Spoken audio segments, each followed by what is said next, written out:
Hi friends, welcome to RR சமையலறை.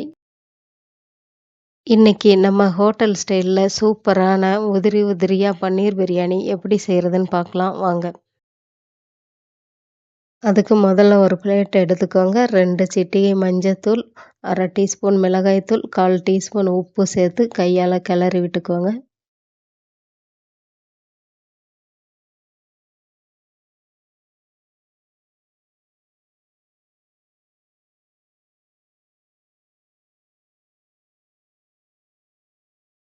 அடுத்ததாக cut பண்ணி வச்சுருக்கிற பன்னீரை இதில் சேர்த்துட்டு கிளறி விடுங்க. நான் 200 கிராம் எடுத்திருக்கேன்.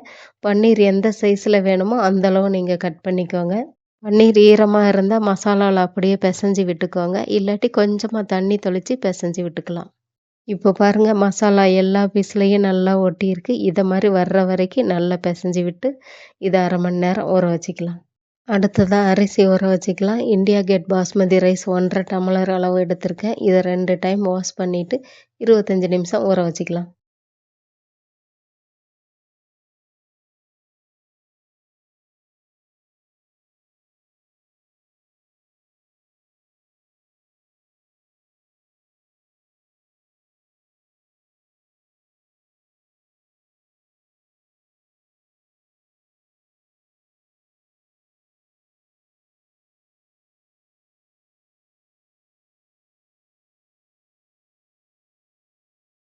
அடுத்ததாக அடுப்பில் ஒரு தவா வச்சுட்டு ஸ்டவ் ஆன் பண்ணிக்கோங்க.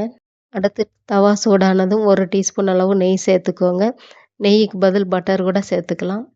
உங்களுக்கு எது பிடிக்குமோ அது சேர்த்துக்கோங்க. இப்போது மசாலா கலந்த பன்னீரை இந்த தவாவில் 1 பை 1 இதே மாதிரி அடுக்கி விட்டுக்கோங்க. அடுப்பு அனல் மீடியம் ஃப்ளேம்லேயே வச்சுக்கோங்க.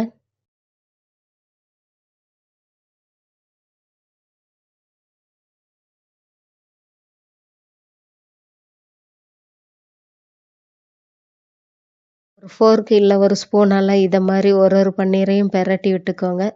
எல்லா பக்கமும் பன்னீர் ஈவனாக வெந்திருக்கணும். இப்போ பாருங்கள், பன்னீர் ஒரே கலரில் ரெடி ஆயிடுச்சுங்க. இந்தளவு வந்தால் போதுமானது. 2 to 3 நிமிஷம்தான் ஆகும். இதை இறக்கி வச்சுக்கலாம்.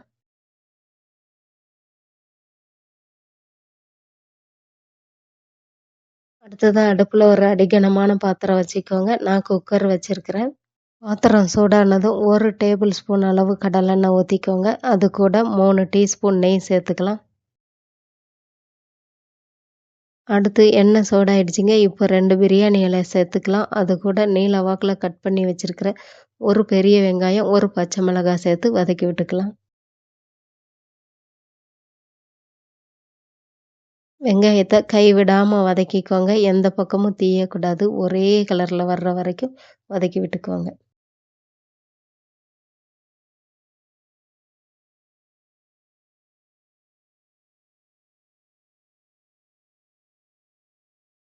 இந்த அளவு கோல்டன் ப்ரௌன் வர்ற வரைக்கும் வதக்கி விட்டுக்கோங்க. இப்போ 1 டீஸ்பூன் இஞ்சி பூண்டு பேஸ்ட்டு சேர்த்துக்கோங்க.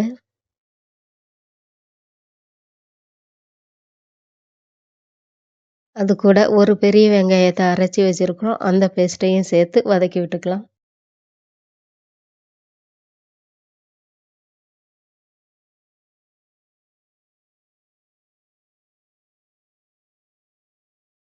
இஞ்சி பூண்டோட பச்சை வாசம் போயிடுச்சுங்க. இப்போ பிரியாணிக்கு தேவையான அளவு உப்பு, 2 சிட்டிகை மஞ்சத்தூள் சேர்த்துக்கலாம். உப்பு பன்னீரில் கொஞ்சம் சேர்த்துருக்கோம். அதனால் இதில் பார்த்து சேர்த்துக்கோங்க. இதை மாதிரி எண்ணெய் பிரிஞ்சு வந்ததுக்கப்புறம் அரை கைப்பிடி கொத்தமல்லி, அரை கைப்பிடி புதினா சேர்த்து வதக்கி விட்டுக்கோங்க.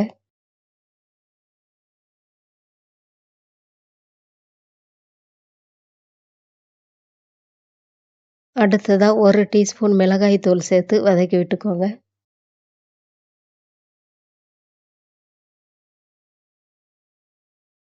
அடுத்ததாக கட் பண்ணி வச்சுருக்கிற ஒரு தக்காளி, அரைச்சி வச்சுருக்கிற ஒரு தக்காளி பேஸ்ட்டை சேர்த்து வதக்கிக்கோங்க.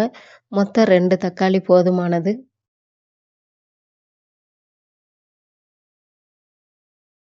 தக்காளி இதை மாதிரி மசிஞ்சு வந்ததுக்கப்புறம் 1 டீஸ்பூன் மல்லித்தூள், 1 டேபிள் ஸ்பூன் பிரியாணி மசாலா சேர்த்துக்கோங்க.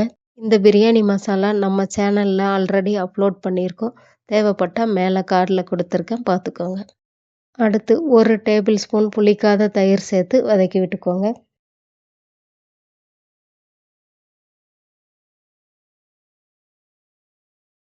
1 நிமிஷம் வதங்குனதுக்கப்புறம் நம்ம ஆல்ரெடி வறுத்து வச்சிருக்கிற பன்னீரை சேர்த்து வதக்கி விட்டுக்கோங்க. 1 நிமிஷம் வதக்கி விட்டா போதுங்க. ரொம்ப நேரம் வதக்கணும்னு அவசியம் இல்ல. இப்போ இதில கொதிக்கிற சுடு தண்ணிய நம்ம ஊத்தப் போறோம். 1 1/2 டம்ளர் அரிசிக்கு 3 டம்ளர் அளவு தண்ணி கொதிக்க வச்சிருக்கேங்க. அத இது கூட சேர்த்துக்கிறேன். இது மாரி தண்ணி நல்லா கொதிச்சு வரும்போது அரிசிய போட்டுக்கோங்க.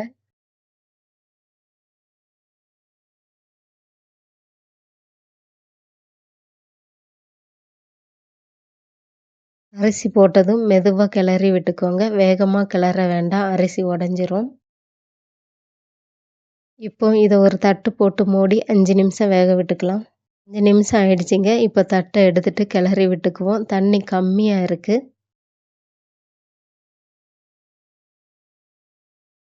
இந்த ஸ்டேஜ்ல பிரியாணிய தம் போட்டுக்கலாங்க. அதுக்கு அடுப்புல ஒரு தோசை கல்ல வச்சுக்கோங்க. அதுக்கு மேல இந்த குக்கர வச்சுக்கலாம். இப்போ குக்கர் மேல ஒரு டவல பரத்திக்கோங்க. அதுக்கு மேல ஒரு தட்டு வச்சுட்டு, தொங்கிட்டு இருக்கிற டவல இந்த மாரி மேலாக்க மடிச்சு விட்டுக்கோங்க. அது மேல வெயிட்ட தூக்கி வச்சுக்கலாம்.